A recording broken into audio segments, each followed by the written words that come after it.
Hello, ठीक है। एक मिनट, वो मेरा थोड़ा डिस्कनेक्ट हो गया। मैं एक मिनट आपको। ठीक है सर।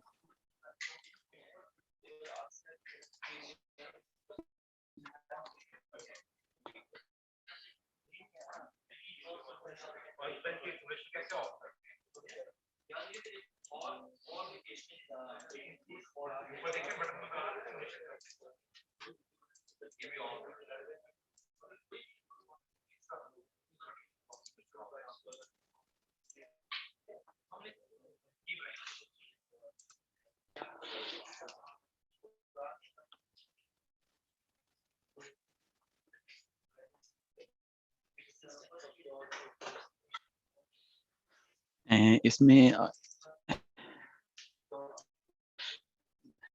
आपको मैं लाइन कोडिंग के बताता चलूं कि लाइन कोडिंग के अंदर जैसे आपका डैशबोर्ड, आप जो कंप्यूटर है, ये आप एक ध्यान में रखिएगा।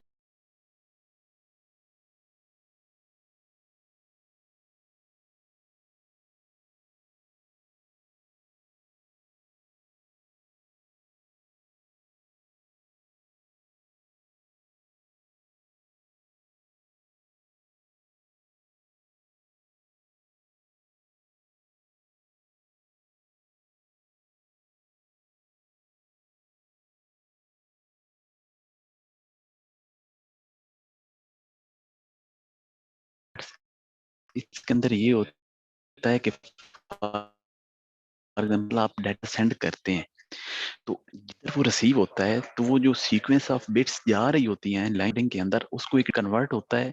तो वो फिर आगे उसको आप जो रिसीवर होता है वो उसको शो होता है उसके सामने कि मुझे क्या चीज। मेन जो आपका लाइन कोडिंग के थ्रू हम ये इसका काम करते हैं, आप उसके एग्जांपल देख सकते हैं कि डिजिटल डाटा जा रहा है जीरो एंड वंस की फॉर्म में। इनकोडर सेंडर सेंड करता है, वो एक डिजिटल सिग्नल में जाके आगे डिकोड होता है। पहले जीरो एंड वन क्या था, मैंने फॉर एग्जांपल बोला है कि मेरा ये काम कर दो, वो डाटा जीरो एंड वंस की फॉर्म में जाएगा, डिकोडर के पास जाएगा, वो डिकोड करेगा। और फिर वो जो मैंने ये पहले बोला था कि मैं क्या कर रहा हूँ या मेरा क्या काम है, वो आप आगे आपको सुनाई देगा। ये दो मेन काम होते हैं जो इसके थ्रू होते हैं। और कोई क्वेश्चन किसी का हो तो बताएं मुझे। असाइनमेंट हमें मिली है, मतलब स्टार टोपोलॉजी टाइप की। ये पेपर में हम्म, इस टाइप के क्वेश्चंस आएंगे? जिस तरह की असाइनमेंट है, जी। आपको एक मैं थोड़ा सा आपको ना इसी बारे में बताना चलूं कि जो एक रट्टा रट्टा आप पीछे से आए होंगे। एक रट्टामाइजेशन सिस्टम होता है कि एक रट्टा लगाया, काम किया, आपका काम निकल गया। वीयू के अंदर ये सिस्टम नहीं है। आपको जो पेपर होगा वो फुल कंसेप्चुअल फॉर्म में होगा। आपने कंसेप्ट, जितना आपके कंसेप्ट होंगे उतना आपका पेपर अच्छा होगा। आपने ये नहीं कहना कि मेरा उसके अंदर कि मैंने बस ये एक रट्टा मार लूं पेपर हो जाएगा। आपके टोटल जो होंगे पेपर होंगे, टोटल क्वेश्चंस होंगे वो कंसेप्चुअल होंगे। कोई क्वेश्चन आपके इस तरह नहीं आएगा कि व्हाट इज लाइन कोडिंग या what is sender and receiver and what is, इस तरह का कोई क्वेश्चन आप नहीं देखेंगे जिसके अंदर एक डेफिनेशन पूछी गई। एक सिनेरियो बना के दिया जाएगा, एक क्वेश्चनिंग फॉर्म में दिया जाएगा, एक छोटा सा सिनेरियो जिसके अंदर आपको सोचना पड़ेगा कि ये काम कैसे होता है। तो क्योंकि अभी आप students FSc third fourth fifth semester के लोग हैं, तो आप कंसेप्चुअल फॉर्म में आना पड़ेगा। तो इसके अंदर आपको ये थोड़ा सा आपके अंदर आपने ये काम करना है कि कंसेप्ट आपने अच्छे करने हैं। ये सिर्फ उस वक्त अच्छे होंगे जब आप लेक्चर गौर से सुनेंगे। आपको एक एक लेक्चर आपके पास जा रहा है, पेपर आपका सिर्फ सिर्फ लेक्चर्स में से ही बनेगा। लेक्चर आप गौर से सुनेंगे, लेक्चर्स की समझ नहीं आती हमसे पूछें। आपको हैंड्स आउट मिल गए होंगे CS601 के, स्लाइड्स हैं, एक एक चीज आप कवर करें उससे, एक एक चीज उसको देखें। अगर अच्छे नंबर चाहते हैं, ए ग्रेड या B+ में चाहते हैं, वरना वही C- और 2.0 इस तरह का है, वरना F। तो ये आप लोगों ने ख्याल रखना है। असाइनमेंट जो है वो आपको डिलीवर हो चुकी है। अब वो मैं अभी उसके बारे में ये तो नहीं कहूंगा कि वो कैसी है, लेकिन आपने सिंपल उस पर गौर करना है। असाइनमेंट आपके ही बताई गई है, आपने उसी को आगे लेके चलना है, उसी को बताना है कि वो कैसे मतलब उसको करेंगे। ये जो 5027, ये आप ऑनलाइन हो के मुझे बताएं, उसको म्यूट ऑन करें। BC 2004 5 जिसने मैसेज आया है मुझे।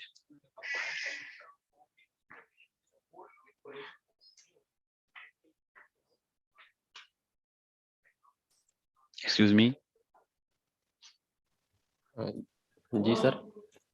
ये 5027 कौन है? हाँ, पता नहीं सर। 5027।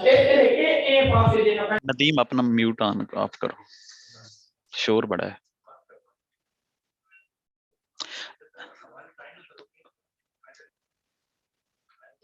अच्छा आप इस तरह करें, आप इस तरह करें, आपका एक ही हल है, आप ना अपने जो क्वेश्चंस हैं वो उसके अंदर चैट में लिखते रहें, मैं उसको एक एक करके आंसर देता रहूंगा। म्यूट ऑन ना करें, जो भी जिसका क्वेश्चन है वो ना चैट के अंदर लिख दे, मैं उसका ना आंसर करता रहूंगा।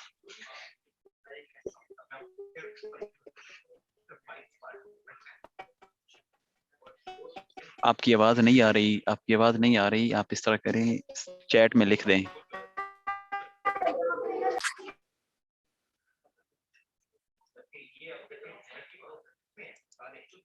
आपकी आवाज नहीं आ रही, आप इस तरह करें, चैट में लिख दें।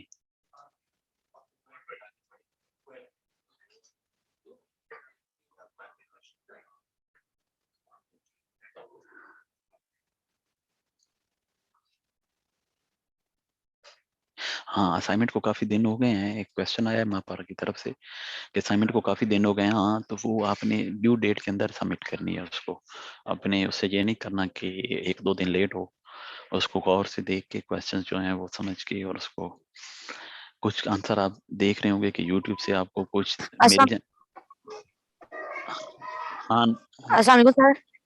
वालेकुम सलाम। ये असाइनमेंट वर्ड में करनी है या फिर C++ में? किस में करनी है? वर्ड में। वर्ड में करनी है, MS वर्ड में या C++ में? वर्ड में करनी है असाइनमेंट। जो प्रोग्रामिंग में करनी है या वर्ड में? आपने जो असाइनमेंट हमें सबमिट करनी है वो वर्ड फॉर्म में करनी है। जी सर, थैंक जो यू। भी, हाँ जो भी सर असाइनमेंट आप, जी जी बोलें। सर मैंने आपसे कुछ पूछना था कि ये जो ट्रांसमिशन मोड्स हैं, जो हमारा लेक्चर स्टार्टिंग पे ही था, उसमें सिंपलेक्स मोड है और हाफ डुप्लेक्स मोड है और फुल डुप्लेक्स मोड है। मुझे तो वो स्लाइड ओपन करें ना, मुझे बताएं कौन सा था वो। सर स्लाइड्स तो नहीं है मेरे पास, नोट्स हैं, तो मैंने नोट्स ओपन किए हुए हैं। हाँ मुझे बताएं मॉड्स। तो मुझे आपसे ये पूछना था कि जैसे हाफ डुप्लेक्स मोड है, तो इसमें उन्होंने एग्जांपल दिया वॉकी टॉकी, ठीक है, तो मतलब कि एक साइड से एक बंदा बोलता है और उसके बाद उसका मैसेज जाने के बाद फिर दूसरे का आता है। और लेकिन अगर टेलीफोन्स या मोबाइल फोन्स की बात की जाए तो फिर उन्हें फुल डुप्लेक्स में, ऐसा क्यों? हाँ सेल अगर फोन्स आप, भी नहीं हाफ डुप्लेक्स में हो सकते?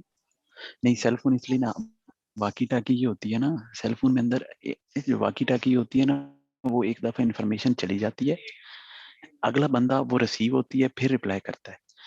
जो आपका सेल फोन होता है ना, वो इसलिए फुल डुप्लेक्स में आता है कि मीन्स आप बंदे की आवाज कट कर सकते हैं, वाकी टाकी में आप आवाज कट नहीं कर सकते। मीन्स मैंने अपना मैसेज छोड़ा है, फिर आया है, फिर आपने आगे रिस्पॉन्स दिया है, फिर मैंने मैसेज किया है, फिर आपने रिस्पॉन्स किया है। जो सेल फोन होता है ना, वो ये होता है कि आप मीन्स मैं आप जिस तरह आप मैं बात कर रहे हैं, मैं बात खत्म कर सकता हूँ, आधी छोड़ के आप आगे से रिप्लाई करते हैं, ये इस तरह ये फुल डुप्लेक्स मोड होता है। वाकी टाकी होता है कि आप एक फुल मैसेज, मैंने कहा है कि नफीसा ये काम कर दो, वो आपकी तरफ गया, आगे जी जी, आपने फिर मुझे रिप्लाई करना है कि सर मैंने ये काम कर दिया है।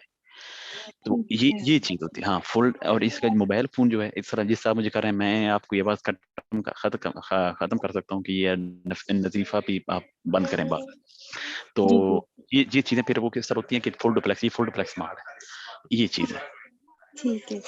और एक और क्वेश्चन था असाइनमेंट के हवाले से, जैसे क्वेश्चन हमें दिए हुए हैं तो उनमें जो आंसर है वो जस्ट पॉइंट टू पॉइंट लिखना है या उनकी डिस्क्रिप्शन भी करनी है? मैंने असाइनमेंट बना ली है, तो मतलब मुझे एक क्वेश्चन असाइनमेंट ओपन करें ना, क्वेश्चन बोलें। जैसे क्वेश्चन था कि एक मिनट सर मैं आपको ओपन करके बता। हम्म।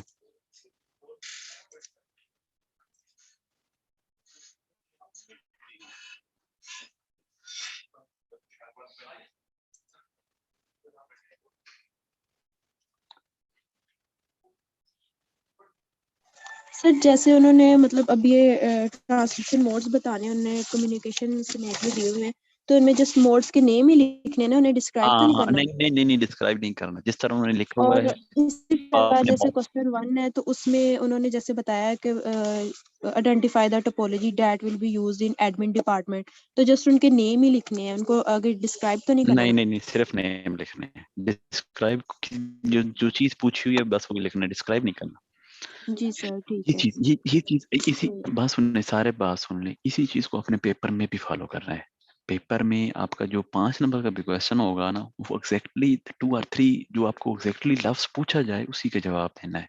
ये नहीं करना कि आप हमें फिल्में ये उस तरह की रट्टा और एक पूरा आधा सफा लिख देते हैं, वो हमारे लिए भी काफी टफ होता है और आपके लिए भी नुकसानदेह होता है। आपने करना ये होता है कि जो भी आपका क्वेश्चन आता है पेपर में, उसको एक दफा देखना है कि ये पेपर में क्वेश्चन है कौन सा। हम इतना बड़ा लिख रहे हैं, जिस तरह असाइनमेंट में जस्ट पेपर में भी इसी तरह के क्वेश्चन आएगा, और आपने उसी आपके मिड टर्म आगे आपसे शुरू हो रहे हैं जनवरी में, तो आपने जस्ट वो क्वेश्चंस फोकस करना है, मीन्स कि उसी को फोकस करके उसका एग्जैक्ट आंसर देना है।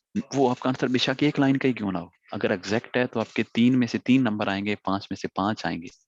अगर आप एग्जैक्ट आंसर नहीं देंगी, आधा सफा भी लिख देंगे, तो नंबर 0 ही आएगा। इसी वजह से लड़के ज्यादा फेल हो जाते हैं, ये लड़कियां, कि वो क्वेश्चंस को देखते नहीं हैं और आंसर हमें कोई इधर से उठाया कोई इधर से उठाया, एक सफा आधा सफा उधर ही लिख दिया। वो आपका वेस्टेज ऑफ एक तो टाइम होता है और दूसरा उसके नंबर नहीं आते। एक जिस तरह सर ट्रांसमिशन अगर एग्जैक्ट आंसर में गलत लिख दें तो? एग्जैक्ट आंसर में, गलत लिख दें? हाँ तो एग्जैक्ट आंसर गलत है तो 0। अगर आप आधा सफा लिखेंगे तो वो गलत होगा तो 0। एग्जैक्ट ही गलत है तो ठीक, नंबर ठीक आएंगे, एग्जैक्ट गलत है तो 0 आएगा। तो ये नहीं है कि अगर आप आधा सफा लिखेंगे और उसका लेकिन वो ठीक नहीं हो, 0.5 भी हम नहीं देते। ये सर लेकिन इस तरह भी हो जाता है ना कि कभी कभार आंसर जो उसका पॉइंट टू पॉइंट है वो नहीं याद आ रहा होता, तो उसको डिस्क्राइब करके लिख देते हैं, तो वो भी नहीं काउंट होता कि ये करेक्ट